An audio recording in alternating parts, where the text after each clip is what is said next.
Assalamualaikum warahmatullahi wabarakatuh. Pada hari ini kita akan melanjutkan materi dari mata kuliah Teknologi Bahan Konstruksi, yang mana ini adalah materi untuk pertemuan ketujuh dengan pokok bahasan beton. Kita mulai dari definisi beton. Menurut Pedoman Beton 1989, beton didefinisikan sebagai campuran semen Portland atau sembarang semen hidrolik yang lain, agregat halus, agregat kasar, dan air dengan atau tanpa menggunakan bahan tambahan. Nah, bahan tambahan ini biasa dinamakan dengan admixtur. Kalau kita kuliah normal, kita akan membahas tentang admixtur itu. Tapi karena kita lagi dalam keadaan pandemi, saya tidak akan membahas itu. Tetapi nanti materinya saya akan berikan kepada kalian. Nah, untuk admixtur sendiri itu sangat banyak kegunaannya untuk keperluan beton. Nah, nanti kalian baca sendiri ketika saya sudah membagikan daripada materinya. Lanjut. Macam dan jenis beton menurut bahan pembentuknya adalah beton normal, beton bertulang, beton pracetak, beton pratekan, beton ringan, beton tanpa tulangan, beton fiber, dan lainnya. Proses awal terjadinya beton adalah pasta semen, yaitu proses hidrasi antara air dengan semen. Selanjutnya, jika ditambahkan dengan agregat halus menjadi mortar, dan jika ditambahkan dengan agregat kasar menjadi beton. Nah, ini disinggung tentang proses hidrasi. Proses hidrasi, nah itu tadi proses kimia antara semen dan juga air, yang dimana dari pencampuran itu melepaskan panas sehingga menjadi keras. Nah, ketika dicampur dengan pasir atau agregat halus, dia menjadi mortar. Ketika ditambah dengan split atau batu pecah menjadi beton. Nah, ketika ditambahkan dengan tulangan besi, itu dinamakan beton bertulang. Nah, itu. Lanjut. Penambahan material lain akan membedakan jenis beton. Misalnya, yang ditambahkan adalah tulangan baja akan terbentuk beton bertulang, seperti yang saya sudah sampaikan tadi. Proses terbentuknya beton dapat dilihat pada tabel 7.1 sebagai berikut. Nah, ini dia tabel 7.1 definisi dan pengertian. Nah, pasta semen, campuran antara air dengan semen. Mortar, pasta semen ditambah dengan agregat halus, beton, campuran semen Portland atau sembarang semen hidrolik yang lain, agregat halus, agregat kasar, dan air dengan atau tanpa menggunakan bahan tambah atau admixtur yang seperti saya bilang di awal. Nah, ini semua penjelasan tentang beton bertulang. Selanjutnya, pengertian dari beton pracetak ini. Beton prestress, ini dia. Beton ringan, ini. Nah, ini beton ringan total atau beton ringan berpasir. Nah, saya tidak terlalu dalam membahas daripada jenis-jenis beton ini, karena saya ambil yang umumnya saja, yang tentang beton. Nah, adapun nanti untuk memperdalam tentang beton ini ada mata kuliah sendirinya, yaitu mata kuliah beton. Nah, nanti kemungkinan dibawakan oleh Pak Butomi atau Pak Nursalim. Lanjut. Kita masuk ke umur beton. Kekuatan tekan beton akan bertambah dengan naiknya umur beton. Kekuatan beton yang naiknya secara cepat atau linier sampai umur 28 hari. Tetapi setelah itu kenaikannya akan kecil. Kekuatan tekan beton pada kasus-kasus tertentu terus akan bertambah sampai beberapa tahun di muka. Biasanya kekuatan tekan rencana beton dihitung pada umur 28 hari. Nah, untuk pengujian beton sendiri itu maksimal dilakukan pada umur 28 hari.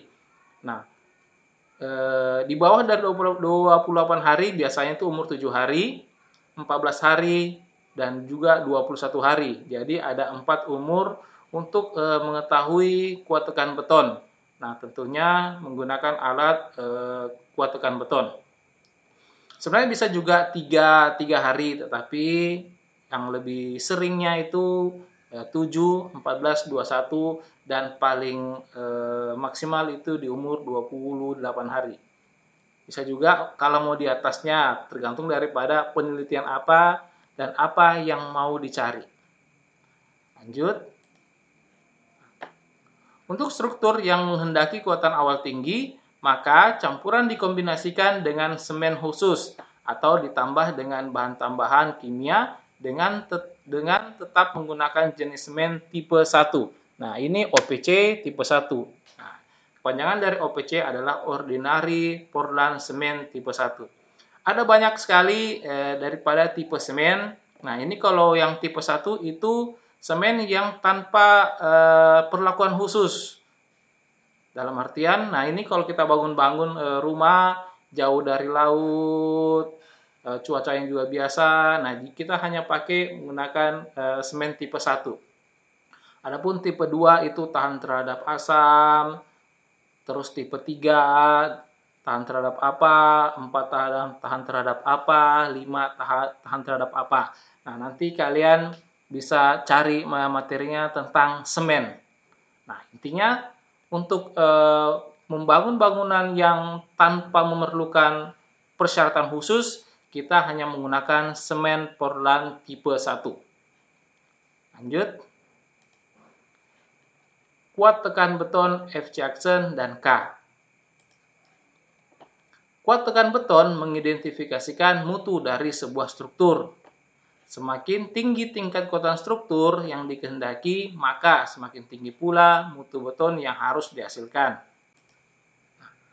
Perbedaan antara kuat tekan beton, FC Action, dan K adalah yang pertama, satuan yang digunakan. Mutu kuat tekan beton dengan FC Action, satuannya MPa atau megapascal. Nah, satuannya itu Newton per milimeter kuadrat. Sedangkan mutu kuat tekan K menggunakan satuan kilogram per sentimeter kuadrat. Selanjutnya, mutu beton FC Action menggunakan benda uji silinder dengan diameternya 15 cm dikali tinggi 30 cm. Sedangkan pada mutu beton K menggunakan benda uji kubus berukuran 15 kali 15 kali 15. Jadi semua sisinya itu sama.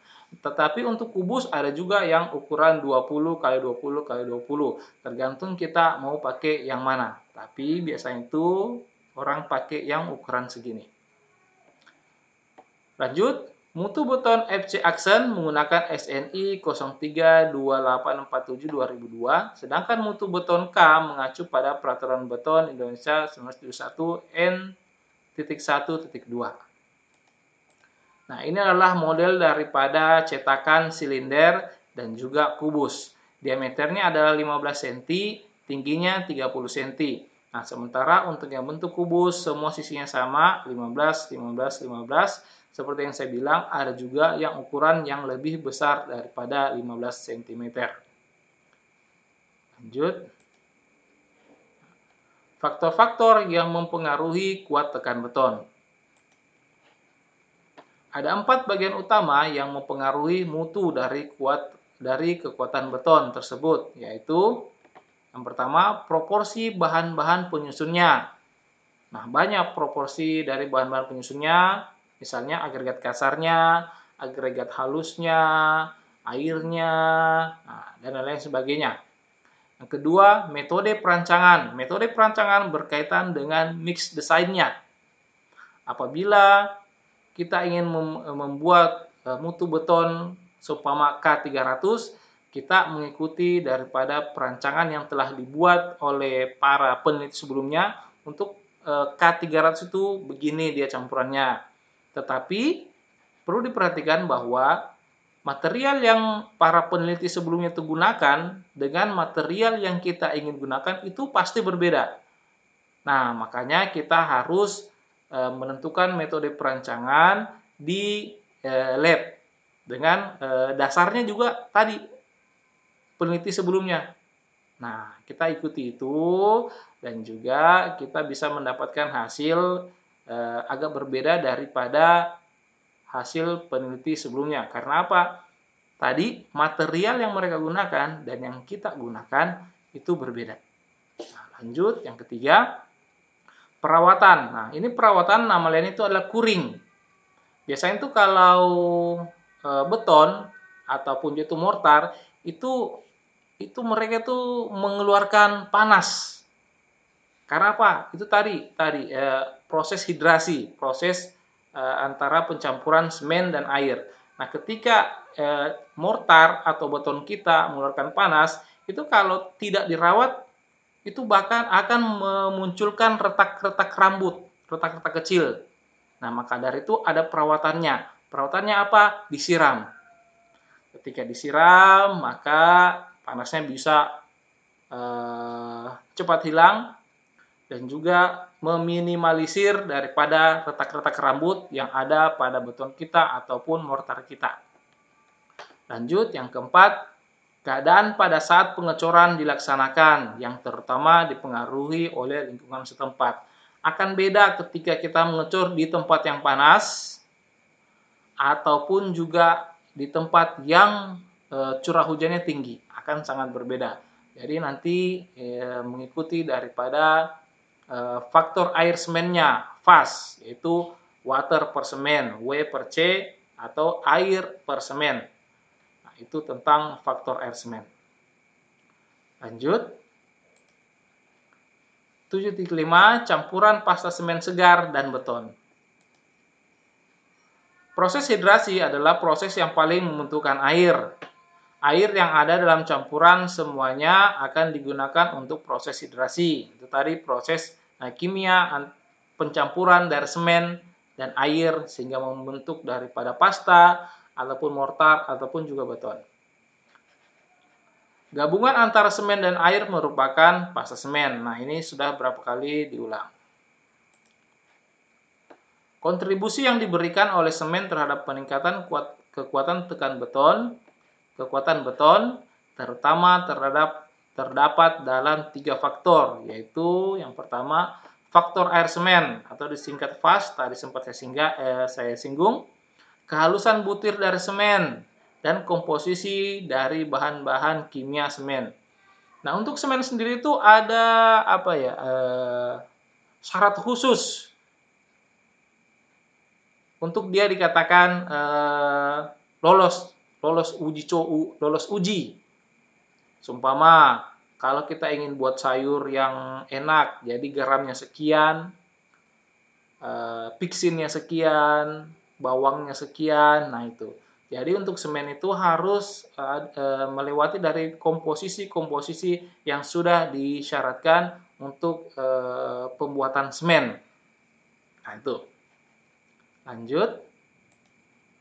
Nah, kita akan bahas pertama tentang faktor air semen dari 3 yang akan dibahas ini. Yang pertama, secara umum diketahui bahwa semakin tinggi nilai FAS atau faktor air semen, semakin rendah mutu kekuatan beton. Ya, karena dia semakin banyak airnya, maka kekuatan itu akan rendah. Karena airnya nanti akan menguap.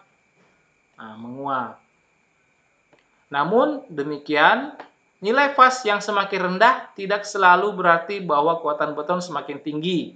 Ada batas-batas dalam hal ini. Nah, ini airnya banyak, airnya sedikit, FAS-nya tinggi, FAS-nya rendah, tidak terlalu menjamin dari mutu beton kita, karena sangat banyak daripada faktor-faktor yang mempengaruhi dari kuat tekan beton kita. Dari pencampurannya, dari pemadatannya, dari materialnya, dan lain-lain sebagainya. Nah, ini untuk beton ini sangat istilahnya itu saling berkaitan antara satu sama yang lain. Ketika semuanya bagus tetapi ada yang kurang diperhatikan, bisa jadi akan mempengaruhi daripada kuat tekan beton kita.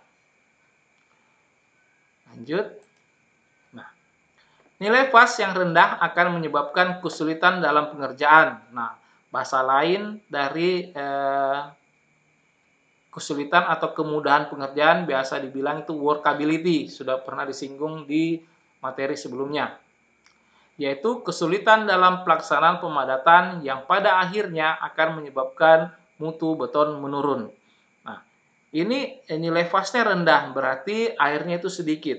Nah, dibilang tadi bagian di atas, dengan nilai fast semakin rendah, tidak selalu berarti bahwa kekuatan beton semakin tinggi. Nah, tadi saya sudah bilang bahwa untuk kekuatan tekan beton itu saling mempengaruhi daripada faktor-faktor yang lainnya. Ketika yang lain sudah bagus, yang lain kurang bagus, akan menghasilkan mutu kekuatan beton kita berkurang. Salah satunya ini tadi, pelaksanaan pemadatan yang kurang bagus. Nah, untuk lebih bagusnya ketika kita ingin mengecor sebuah kolom, itu jangan satu kali 4 meter, 5 meter. Nah, itu per meter dimasukkan, terus dilakukan pemadatan. Kalau lebih bagus menggunakan alat vibrator, itu alat penggetar. Nah, nanti kalau kalian mungkin belum lihat alat vibrator itu kayak bagaimana, ketika kalian KP mungkin di bagian struktur, kalian akan melihat alat vibrator itu seperti apa. Atau juga bahkan ditusuk-tusuk. Nah, tusuk-tusuk dengan menggunakan besi, supaya tidak ada rongga di dalam beton kita. Lanjut. Umumnya nilai fast minimum yang diberikan sekitar 0,4. Ini. Dan maksimum 0,65. Rata-rata ketebalan lapisan yang memisahkan antara partikel dalam beton sangat bergantung pada fast yang digunakan dan kehalusan butir semennya. Semakin kecil nilai fastnya, maka workability-nya akan semakin besar. Artinya dia semakin susah dalam pengerjaannya. Tetapi nilai kuat tekannya bisa menjadi besar. Nah, dengan nilai fast lebih besar, workability-nya akan tinggi, dalam artian gampang sekali dalam pengerjaannya. Tetapi untuk kuat tekannya bisa jadi lebih rendah daripada nilai fast yang lebih rendah. Nah itu. Jadi untuk beton ini semua itu sangat berkaitan. Nah, lanjut. Pada praktiknya, untuk mengatasi kesulitan pengerjaan karena rendahnya nilai fast ini, ditambahkan bahan tambah. Nah, ini tadi saya bilang admixtur atau admixtur konkrit yang bersifat menambah keenceran.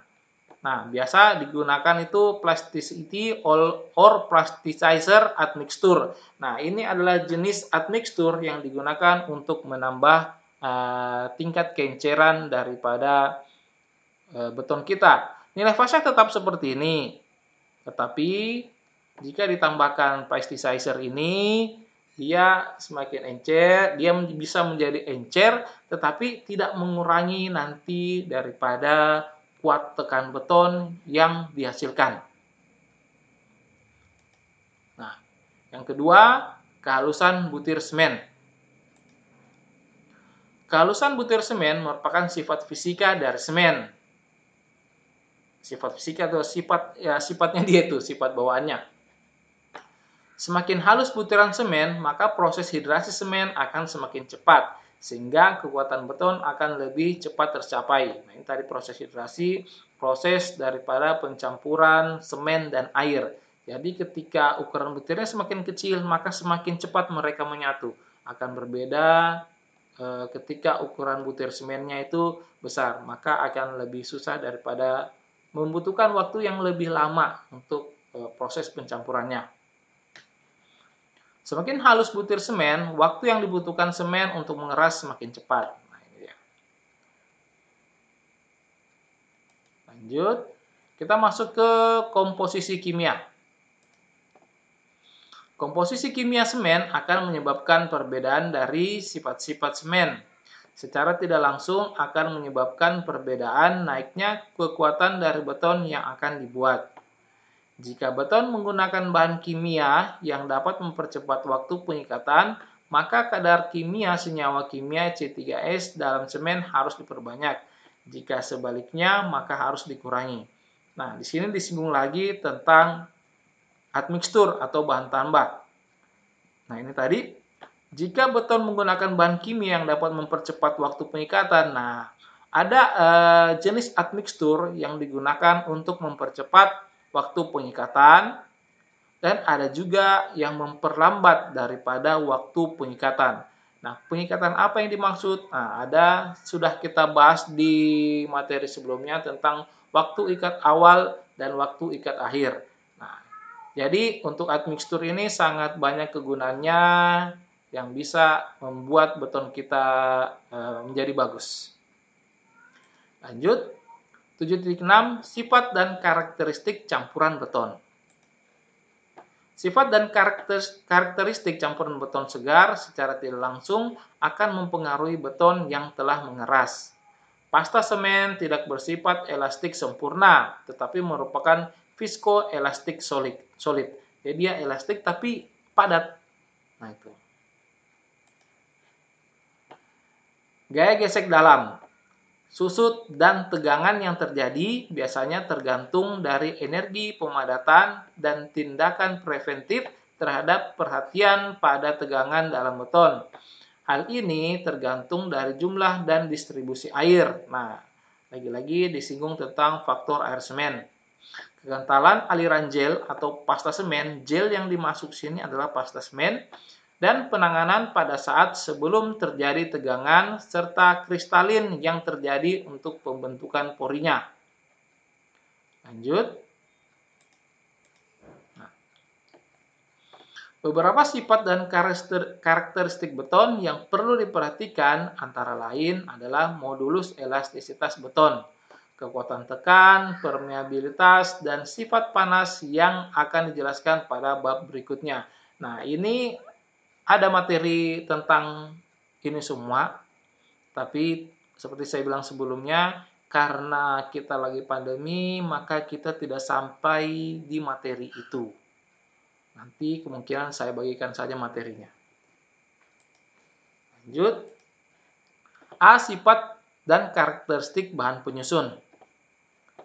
Selain kekuatan pasta semen, hal lain yang perlu menjadi perhatian adalah agregat. Seperti yang telah dijelaskan, proporsi campuran agregat dalam beton adalah sekitar 70 sampai 80%. Nah, di sini agregat ini sudah termasuk agregat kasar dan agregat halus.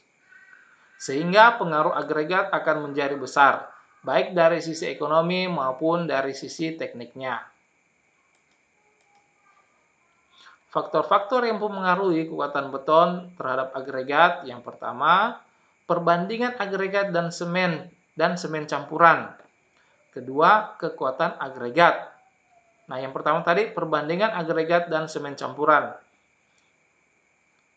Tidak berarti bahwa semen yang banyak kekuatan daripada beton kita itu akan kuat. Nah, karena itu harus saya bilang, semua faktor-faktor dalam penyusun beton itu saling mengikat, saling berikatan. Nah, semennya banyak, tetapi ternyata kadar lumpur daripada agregat halus dan agregat kasarnya itu besar. Nah, bisa jadi mempengaruhi daripada kuat tekanan beton kita. Yang kedua, kekuatan agregat. Nah, ini kekuatan agregat. Nah, untuk agregat kasar biasa dilakukan uji abrasi. Nah, itu untuk mengetahui kekuatan daripada agregat kasar. Nah, untuk uji abrasi biasa digunakan mesin Los Angeles. Nah, nanti di video saya yang sebelumnya tentang lab teknik sipil, itu saya sudah tunjukkan yang mana namanya alat Los Angeles. Yang ketiga, bentuk dan ukuran. Nah, tentu saja ketika bentuknya dia itu bulat dan juga bersudut, nah itu sudah pasti yang bersudut itu akan lebih bagus. Karena dia saling mengikat, ikatannya itu bagus karena saling menutupi daripada sudut-sudut. Beda untuk bentuknya bulat. Nah, ini bentuk dan ukuran. Tekstur permukaan. Nah, tekstur permukaan yang licin, nah itu sangat berpengaruh sekali dibandingkan dengan tekstur permukaan yang kasar. Nah, batu koral yang ada di sungai itu kan teksturnya itu halus dan juga bentuknya itu bulat. Beda sama split atau batu pecah. Nah, batu pecah itu bersudut, tajam dan juga memiliki tekstur yang kasar. Jadi ketika dia bersudut dan kasar itu bagus digunakan untuk campuran beton. Lanjut 5, gradasi. Gradasi adalah perbandingan daripada komposisi campuran. Agregat kasarnya berapa, agregat halusnya berapa. Nah, itu gradasi. Ketika terlalu banyak agregat kasarnya, kurang bagus juga. Terlalu banyak agregat halusnya, lebih parah lagi. Nah, itu. Jadi proporsi daripada gradasinya, perbandingan butir daripada agregatnya antara agregat halus dan agregat kasar harus seimbang, harus proporsional. 6. Reaksi kimia. Nah, reaksi kimia bisa dikatakan proses pencampuran. Nah, maka dari itu ketika kita mencampur itu jangan terlalu cepat dan juga jangan terlalu lama. Jadi campuran kita itu istilah tukang itu benar-benar matang atau benar-benar masak. Nah, tentunya kalau terlalu cepat diputar di moleng, pakai alat moleng, terlalu cepat daripada pemutarannya itu akan kurang bagus hasilnya. Dan juga ketika terlalu lama itu sama juga, hasilnya akan jelek. Jadi ada waktu tersendiri seberapa lama kita memutar daripada campuran kita di alat moleng. 7. Ketahanan terhadap panas. Nah, ini kalau dia sudah menjadi itu agregat kasarnya itu harus kembali ke uji abrasi. Tapi untuk konstruksi di sini itu jarang dilihat tentang ketahanan terhadap panas. Belum ada uji. Belum pernah saya dapat uji tentang ketahanan terhadap panas untuk di agregatnya. Biasanya itu hanya uji abrasi dan juga uji kadar lumpur dan juga zat organik yang tergandung dalam agregat. Nah, ini bisa jadi judul skripsi. Jadi agregat kasarnya mungkin dibakar dulu dalam suhu tertentu. Nah, setelah itu diuji abrasi dan digunakan dalam campuran beton. Apakah dengan dibakar itu menjadi bagus atau tidak bagus? Nah, itu nanti kalau mau ambil judul skripsi seperti itu silahkan. Lanjut, metode pencampuran. Nah, penentuan proporsi bahan atau mix design. Proporsi campuran dari bahan-bahan penyusun beton ini ditentukan melalui perancangan beton atau bahasa lainnya istilahnya itu mix design. Hal ini dimaksudkan agar proporsi dari campuran dapat memenuhi syarat kekuatan serta dapat memenuhi aspek ekonomis. Nah, biasanya kan beton itu campuran 1:2:3. 1 itu semennya, 2 agregat halusnya, 3 itu agregat kasarnya. Nah, di sini dibentuk itu tadi campuran 1:2:3. Tetapi kalau kita membuat mix design itu tidak bulat. Untuk duanya itu agregat halusnya itu tidak bulat 2. Paling 1,9 sekian dibulatkan jadi 2. Terus 3 itu mungkin 2, sekian terus dibulatkan jadi 3. Tetapi kalau untuk 1, semen itu tetap 1. Nah, itu dia. Nah, nanti kalau untuk lebih jelasnya tentang beton ini, seperti saya bilang tadi, ada mata kuliahnya, beton 1 dan beton 2. Di situ memang detail dibahas tentang beton. Nah, semua bahan material yang kita gunakan itu bagus. Semua telah diuji dan hasilnya itu bagus semua materialnya. Baik dari agregat halus dan juga agregat kasarnya. Tetapi ketika mix desainnya itu tidak bagus, maka sama juga akan membuat daripada mutu beton kita itu akan tidak baik. Jadi seperti saya tidak bosan-bosannya saya mengulang bahwa semua bahan penyusun daripada beton ini saling berikatan.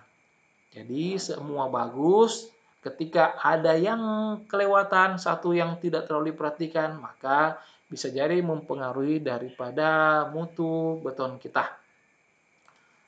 Lanjut, penentuan proporsi campuran dapat digunakan dengan beberapa metode yang dikenal antara lain. Yang pertama, metode American Concrete Institute.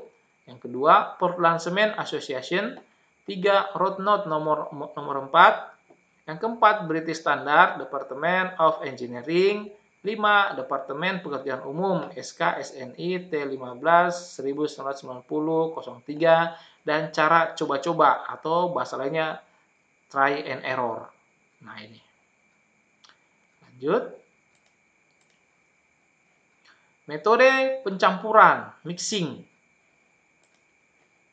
Metode pencampuran dari beton diperlukan untuk mendapatkan kelecekan yang baik sehingga beton dapat dengan mudah dikerjakan. Nah, kelecekan ini bahasa lain itu workability atau kemudahan pekerjaan. Workability, kelecekan, tingkat kemudahan pekerjaan itu sama saja semuanya. Kemudahan pekerjaan ini diindikasikan melalui SLAM test. Semakin tinggi nilai SLAM, semakin mudah untuk dikerjakan. Nah, ketika SLAM testnya itu menggunakan kerucut terpancung. Nah, bahasa lain itu kerucut Abrams. Nanti kalian cari bagaimana model daripada kerucut terpancung itu. Saya hendak masukkan gambarnya di sini. Nah, ini tadi semakin tinggi nilai SLAM, semakin mudah untuk dikerjakan. Dalam artian nilai dari fastnya, faktor air semen daripada campuran beton kita itu sangat lebih tinggi. Paling tidak itu tadi maksimalnya 0,65, minimalnya itu 0,4. Nah, ketika 0,4 fastnya itu agak susah dikerjakan, tetapi bisa menjamin daripada kuat tekan beton kita. Tapi dengan nilai selamnya, nilai fastnya itu dia 0,65 atau bahkan lebih besar, wah itu pasti akan membuat beton kita itu kurang bagus. Nah, sebelum ini ada namanya SLAM test menggunakan kerucut terpancung atau kerucut Abrams.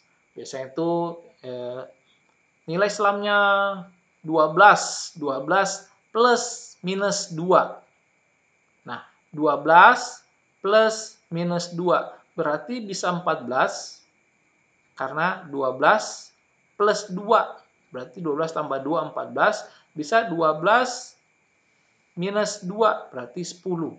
Nah, nilai SLAM-nya itu bisa 14 cm ataupun 10 cm. Rank-nya itu di sekitar angka-angka itu. Lanjut. Metode pengadukan atau pencampuran beton akan menentukan sifat kekuatan dari beton. Walaupun rencana campuran baik dan syarat mutu bahan telah terpenuhi, pengadukan yang tidak baik akan menyebabkan terjadinya bleeding dan hal-hal lain yang tidak dikehendaki. Nah, bleeding ini pengertian dari bleeding adalah pemisahan air, berpisahnya air daripada agregat. Jadi agregatnya turun ke bawah, agregat kasarnya turun ke bawah, airnya itu naik ke atas. Jadi bagian atas beton kita itu kalau kita anggaplah kita membuat balok, bagian atas itu terisi dari air. Nah, nanti itu hanya isinya itu pasta semen saja di situ. Sementara untuk agregat kasar itu dia menjadi di bagian bawah. Nah, itu akan membuat daripada mutu beton kita ini kurang bagus. Karena apa? Metode pencampurannya yang kurang baik. Seperti yang saya bilang sebelumnya, terlalu cepat dicampur tidak baik, terlalu lama dicampur, terlalu cepat proses pengadukannya tidak baik, terlalu lama proses pengadukannya atau proses pencampurannya itu tidak baik. Jadi ada waktu yang telah ditentukan berapa lama sebaiknya dia dicampur. Nah, untuk metode mixing. Nah, lanjut pengecoran atau pletching. Metode pengecoran akan mempengaruhi kekuatan beton. Jika syarat-syarat pengecoran tidak terpenuhi, kemungkinan besar kekuatan tekan yang direncanakan tidak akan tercapai. Nah, lanjut ke pemadatan. Ini masih nyambung dengan sistem pengecorannya. Makanya saya tidak terlalu bahas ini karena kita masuk ke pemadatan. Pemadatan yang tidak baik akan menyebabkan menurunnya kekuatan beton karena tidak terjadinya pencampuran bahan yang homogen. Homogen itu menjadi mencampur secara sempurna.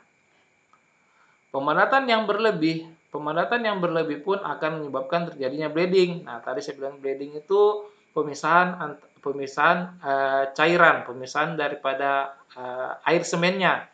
Air semennya di atas, di bawah agregat kasarnya. Pemadatan harus dilakukan sesuai dengan syarat mutu. Nah, untuk pembuatan beton itu semua sudah diatur. Nah, tadi sudah disebutkan dengan menggunakan metode apa saja untuk membuat mix design. Nah, ikuti daripada pedoman-pedoman itu. Nah, itu tadi pemadatan. Pemadatan bisa menggunakan vibrator atau alat penggetar atau ditusuk-tusuk menggunakan besi. Nah, untuk pemadatan juga, untuk bagus pemadatannya, kita jangan mengecor satu kali banyak. Untuk kolom itu langsung 3 meter, 4 meter per meternya, masukkan, digetarkan, tusuk-tusuk. Nah, begitupun selanjutnya. Lanjut.